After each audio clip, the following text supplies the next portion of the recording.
नमस्कार विद्यार्थी मित्रांनो, स्टडी MPC यूट्यूब चॅनलमध्ये आपलं पुन्हा एकदा सहर्ष स्वागत आहे.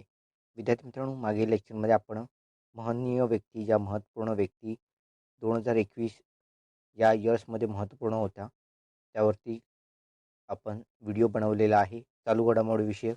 आज आपण या व्हिडिओमध्ये क्रीडाविषयक महत्त्वपूर्ण माहिती आपण पाहणार आहोत. क्वेश्चन टाईप या स्वरूपात जे आपल्याला ॲक्सेप्टेड क्वेश्चन आहेत क्रीडाविषयक, त्या संदर्भात आपण महत्त्वपूर्ण 25 क्वेश्चन पाहणार आहोत. सो व्हिडिओ हा पूर्ण पहा विद्यार्थी मित्रांनो, जेणेकरून कुठलाही क्वेश्चन तुम्हाला मिस होणार नाही. सो लेक्चरला सुरुवात करण्या अगोदर जर तुम्ही स्टडी MPC या चॅनलला नवीन असाल तर चॅनल आवर्जून सबस्क्राईब करून ठेवा आणि शेजारी बेल आयकॉन प्रेस करायला विसरू नका, जेणेकरून अशाच नवनवीन व्हिडिओची लेक्चरची अपडेट तुम्हाला मिळत जाईल. क्वेश्चन पहिला पहा. खालीपैकी नव्याने कोणत्या स्थानिक खेळांचा समावेश खेलो इंडिया 2021 स्पर्धेमध्ये करण्यात येणार आहे? ओके. डिसेंबर 2021मध्ये खेळवली जाणार होती, परंतु कोरोनाच्या पार्श्वभूमीवर ती फेब 2022मध्ये हरियाणा राज्यामध्ये खेळवली जाणार आहे. सो या खेलो इंडिया स्पर्धेमध्ये कोणत्या नव्या खेळांचा समावेश केला जाणार आहे? अ मल्लखांब, ब विट्टूदांडू, क लगोरी, ड यापैकी नाही. या प्रश्नाचं उत्तर आहे मल्लखांब. त्याचप्रमाणे गटका, कलरीपयट्टू आणि थांग टा या 4 खेळांचा समावेश खेलो इंडिया 2021मध्ये करण्यात येणार आहे. या खेलो इंडिया विषयक माहिती विचारली जाऊ शकते, त्यामुळे त्याची सुरुवात आहे 2018मध्ये नवी दिल्ली येथे झाली पहिली स्पर्धा. या पहिल्या स्पर्धेमध्ये हरियाणा राज्याने बाजी मारली होती. खेलो इंडिया शालेय स्पर्धा या नावाने आणि खेलो इंडिया युवा स्पर्धा असं नामकरण 2019मध्ये जी पुण्यामध्ये खेळवण्यात आली होती, यामध्ये महाराष्ट्र राज्याने बाजी मारली होती. 2020ची गुवाहाटी या गुवाहाटी स्पर्धेमध्ये सुद्धा महाराष्ट्र राज्याने बाजी मारली होती आणि 2021ची जी पुढे ढकलण्यात आलेली आहे फेब्रुवारी 2022ला होणार आहे. ओके. हरियाणा राज्यामध्ये कितवी 2021ची आहे ती 4थी आहे, लक्षात ठेवा हा क्रम. त्यानंतर क्वेश्चन दुसरा पहा. बॉक्सिंग फेडरेशन ऑफ इंडियाच्या अध्यक्षपदी कोणाची नियुक्ती करण्यात आली आहे? सो या प्रश्नाचं उत्तर आहे अजय सिंग यांची बॉक्सिंग फेडरेशन ऑफ इंडियाच्या अध्यक्षपदी नियुक्ती करण्यात आली आहे. प्रश्न 3 पहा.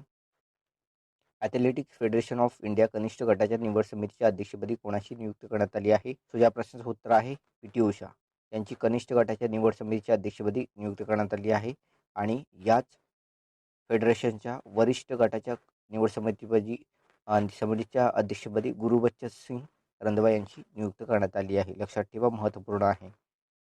त्यानंतर क्वेश्चन 4 पहा. खालीपैकी कोणत्या खेळाडूंनी आंतरराष्ट्रीय क्रिकेट सामन्यात एका षटकात 6 षटकार ठोकले आहेत? 2021मध्ये ही घटना घडलेली आहे.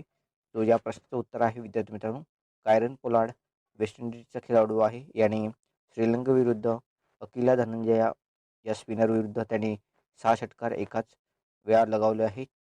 फॉर्मॅट आहे क्रिकेटचा T20. लक्षात ठेवा, या अगोदर हर्षल गिब्स जो दक्षिण आफ्रिकेचा खेळाडू आहे, त्याने नेदरलँड विरुद्ध वनडे सामन्यात 2007मध्ये झालेली दान वॅन बुंगे या गोलंदाजाविरुद्ध मारले होते 6 षटकार आणि युवराज सिंगने इंग्लंड विरुद्ध T20 सामन्यामध्ये स्टुअर्ट ब्रॉड विरुद्ध मारले होते 2007मध्ये. लक्षात ठेवा. ओके, महत्त्वपूर्ण आहे. 3च फलंदाजांनी 6 षटकार एका षटकात ठोकले आहेत. ओके. क्वेश्चन 5 पहा. 10,000 आंतरराष्ट्रीय धावा पूर्ण करणारी पहिली भारतीय महिला क्रिकेटपटू कोण आहे? तर या प्रश्नाचं उत्तर आहे मिताली राज यांनी 10,000 आंतरराष्ट्रीय धावा पूर्ण करणारी पहिली भारतीय महिला आहे.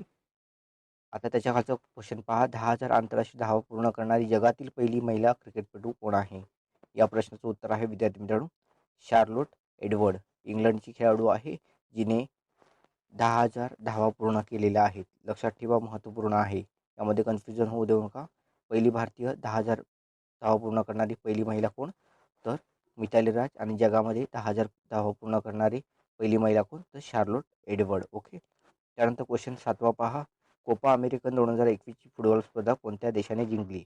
सो या प्रश्नाचं उत्तर आहे अर्जेंटिना. या अर्जेंटिना देशाने ब्राझीलला नमवत ही स्पर्धा जिंकली आहे. सो या स्पर्धेविषयी माहिती तुम्हाला विचारली जाऊ शकते. या स्पर्धेची सुरुवात आहे ती 1916मध्ये. यंदाचं विजेतेपद आहे ते अर्जेंटिनाचं हे 15वे विजेतेपद आहे या स्पर्धेचं. आणि या स्पर्धेमध्ये इक्वल उरुग्वे या देशाला 15वे, म्हणजे अर्जेंटिनाने उरुग्वे या देशाची इक्वल साधलेली आहे. 15 वेळा हे दोन्ही देश जिंकलेले आहेत. उपविजेतेपद ब्राझीलला सहभागी संघ 10 संघ सहभागी होते. ठिकाण ब्राझील येथे ही स्पर्धा पार पडली. शुभंकर होता पाईन कुत्रा. सामनावीर एंजल मारिया. गोल्डन बूट व बॉल मेसी. खेळभावना ब्राझील या देशाला मिळालेले हा पुरस्कार आहे, लक्षात ठेवा. त्यानंतर क्वेश्चन 8वा पहा. आंतरराष्ट्रीय ऑलिम्पिक समितीच्या अध्यक्षपदी कोणाची नियुक्ती करण्यात आली आहे? तर थॉमस बाक यांची नियुक्ती करण्यात आली आहे, जे की एक जर्मन कायदेतज्ञ आहेत. कालावधी यापदी 4 वर्षे असणार. सप्टेंबर 2013 पासून ते अध्यक्षपदी होते. ओके, पुनर्नियुक्ती करण्यात आली आहे, लक्षात ठेवा. थॉमस बॉक आंतरराष्ट्रीय ऑलिम्पिक समितीच्या अध्यक्षपदी नियुक्ती करण्यात आली आहेत. ओके, या आंतरराष्ट्रीय ऑलिम्पिक समितीची स्थापना आहे 23 जून 1894 मध्ये लॉसेन, स्वित्झर्लंड येथे मुख्यालय आहे. संस्थापक आहेत डेमेट्रियोस विक्लास आणि पियर ड्यू कोबर्टीन. आणि ह्या ऑलिम्पिक समितीमार्फत हिवाळी आणि उन्हाळी ऑलिम्पिक स्पर्धा भरवली जाते. ओके, क्वेश्चन 9 पहा. बिलीव्ह इन स्पोर्ट्स मोहिमेचे राजदूत म्हणून कोणाची नियुक्ती करण्यात आली आहे? सो या प्रश्नाचं उत्तर आहे विद्यार्थी मित्रांनो, मिशेल ली ज्या कॅनडाच्या बॅडमिंटनपटू आहेत आणि पी व्ही सिंधू ज्या भारताच्या बॅडमिंटनपटू आहे, या दोघांची बिलीव्ह इन स्पोर्ट्स मोहिमेचे राजदूत म्हणून नियुक्ती करण्यात आली आहे. ओके, आणि या या जोडीची आय एम बॅडमिंटन मोहिमेचे जागतिक राजदूत म्हणून या जोडीची नियुक्ती करण्यात आली आहे. एप्रिल 2020 पासून ही जोडी कार्यरत आहे आय एम बॅडमिंटन मोहिमेसाठी जागतिक राजदूत म्हणून. ओके, क्वेश्चन 10 पहा. आंतरराष्ट्रीय T20 क्रिकेट सामन्यात 3000 धावा पूर्ण करणारा पहिला खेळाडू कोण आहे? तर भारताचा कर्णधार विराट कोहली. लक्षात ठेवा, 87 सामन्यामध्ये हा पराक्रम गाजवलेला आहे.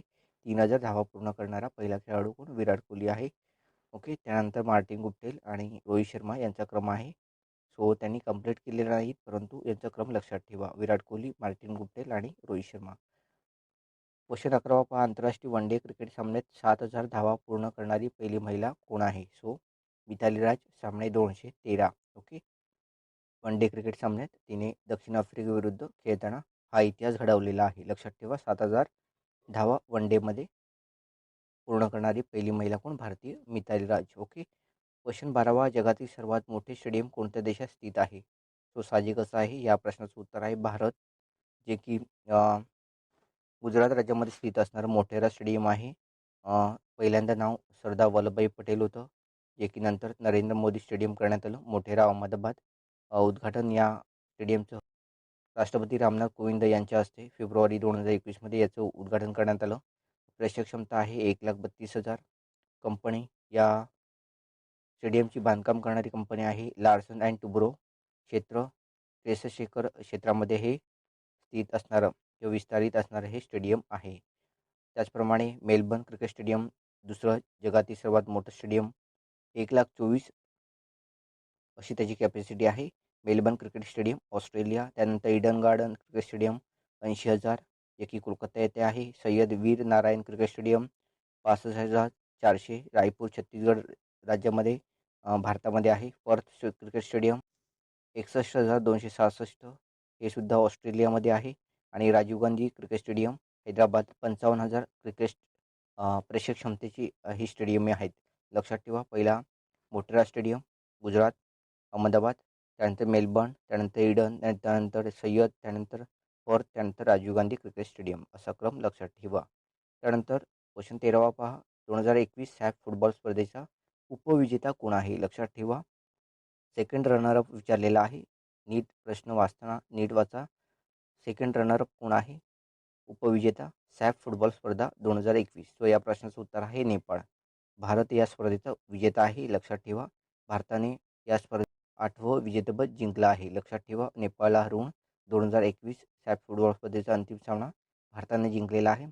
ही स्पर्धा मालदीव येथे पार पडली. सहभागी संघ 5 आहेत: श्रीलंका, बांगलादेश, मालदीव, नेपाळ आणि भारत. आणि सर्वाधिक गोल आणि सर्वोत्कृष्ट खेळाडू म्हणून सुनील छेत्रीला पुरस्कार मिळालेला आहे. त्यानंतर ही सुरुवात या स्पर्धेची 1993 मध्ये. एकूण 7 संघ आहेत. पाकिस्तान आणि भूतान 5 आणि हे 2, 7 संघ या स्पर्धेचे संघ असतात. ओके, सहभागी संघ असतात, लक्षात ठेवा. त्यानंतर प्रश्न 14 आहे. पॅराऑलिम्पिक स्पर्धा 2020 मध्ये भारताने किती सुवर्णपदक जिंकली? पॅराऑलिम्पिक स्पर्धा पार पडली, यामध्ये भारताने किती सुवर्णपदक जिंकलेली आहेत? सो 5 सुवर्णपदक जिंकलेली आहेत. या पॅराऑलिम्पिक स्पर्धेमध्ये टोकियो येथे पार पडली, यामध्ये 5 सुवर्ण रौप्य 8, कांस्य 6. तो ही 5 सुवर्णपदक कोणी जिंकली आहेत ते पहा. अवनी लेखरा नेमबाजी या स्पर्धेमध्ये, मनीषा नरवाल नेमबाजी, सुमित अंतिल भालाफेक, कृष्णा नागर बॅडमिंटन, प्रमोद भगत बॅडमिंटन. ही 5 पदक जिंकणाऱ्यांची नावं आहेत. त्यानंतर रौप्य भाविना पटेल टेबल टेनिस, योगेश कठोनिया थाळीफेक, देवेंद्र झांझरिया भालाफेक, सुहास यतिराज बॅडमिंटन, सिंहराज अथाणा पिस्तूल, निशांत कुमार उंचवडी, प्रवीण कुमार उंचवडी आणि म थंगावेलू उंचवडी. ओके, लक्षात ठेवा. 8 रौप्य आणि कांस्य 6 आहेत. ओके, टोटल 19 पदके जिंकलेली आहेत पॅराऑलिम्पिक टोकियो येथे पार पडली आणि 24 ऑगस्ट ते 5 सप्टेंबर या दरम्यान पार पडली. 16वी ही आवृत्ती होती पॅराऑलिम्पिक स्पर्धेची आणि सहभागी देश 162. लक्षात ठेवा, महत्त्वपूर्ण यावरती प्रश्न येऊ शकतो. सो प्रश्न 15वा पहा. आंतरराष्ट्रीय पुरुषांच्या कसोटी सामन्यात अंपायर म्हणून काम करणारी पहिली महिला कोण आहे? सो या प्रश्नाचं उत्तर आहे क्लेअर पोलोसाक. या ऑस्ट्रेलियाच्या महिला आहेत ज्यांनी आंतरराष्ट्रीय पुरुषांच्या कसोटी सामन्यात अंपायर म्हणून काम केलेलं आहे, 4th अंपायर म्हणून. लक्षात ठेवा, महत्त्वपूर्ण आहे. यावरती प्रश्न विचारला जाऊ शकतो. प्रश्न 16वा. आंतरराष्ट्रीय क्रिकेट सामन्यात जलद 400 बळी घेणारा द्वितीय गोलंदाज कोण आहे? सो या प्रश्नाचं उत्तर आहे रविचंद्र अश्विन. भारताचा गोलंदाज आहे, फिरकीपटू आहे.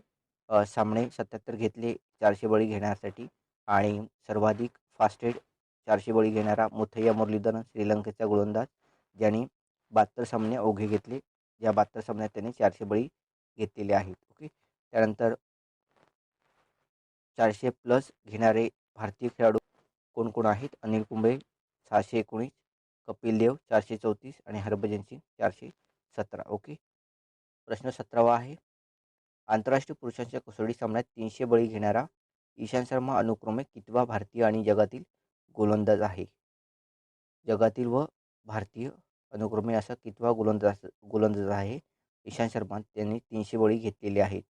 सो अनुक्रमे भारतीय म्हणून 6वा आणि जगातील 35वा गोलंदाज आहे ज्याने 300 बळी घेतलेले आहेत. सो या अगोदर भारतीय खेळाडूंमध्ये 300 बळी घेणारे कपिल देव, अनिल कुंबळे, हरभजन सिंग, आर अश्विन आणि झहीर खान आणि आत्ता ईशांत शर्मा. लक्षात ठेवा.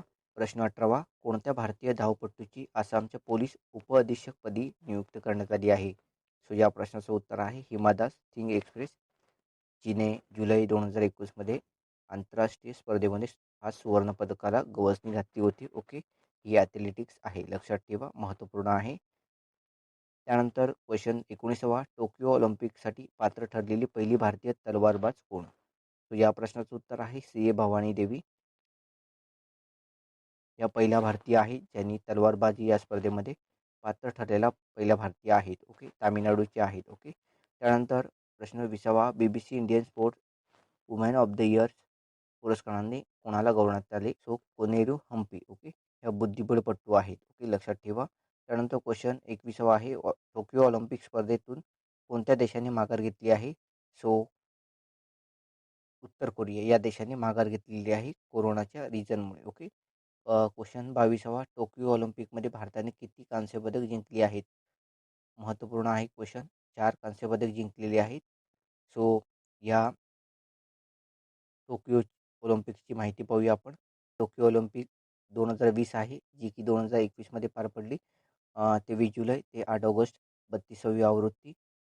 दोनदा जपानमध्ये भरवण्यात आली होती, 1964 मध्ये, आणि ही आहे 2020 मध्ये. दोनदा जपानमध्ये भरवण्यात आलेली स्पर्धा आहे. लक्षात ठेवा. सहभागी देश 206. त्याचप्रमाणे शुभंकर, मिराई, टोवा आणि क्रीडा प्रकार, एकूण खेळांचे प्रकार समाविष्ट आहेत 33. ओके, लक्षात ठेवा. ओके, आता आपण भारतासंदर्भात माहिती पाहूया. उद्घाटन ध्वज मनप्रीत सिंग आणि मेरी कॉम, समारोप ध्वज बजरंग पुनिया, सहभागी खेळाडू भारतीय 119, सुवर्णपदक जे एकमेव मिळवलेलं आहे नीरज चोप्रा यांनी ज्युव्हेलियन या प्रकारात भालाफेक फेकून 87.58 मीटरचा भाला फेकून त्यांनी सुवर्णपदक जिंकलेलं आहे. भालाफेक प्रकारात पहिलं सुवर्णपदक आलेलं आहे. लक्षात ठेवा, महत्त्वपूर्ण आहे.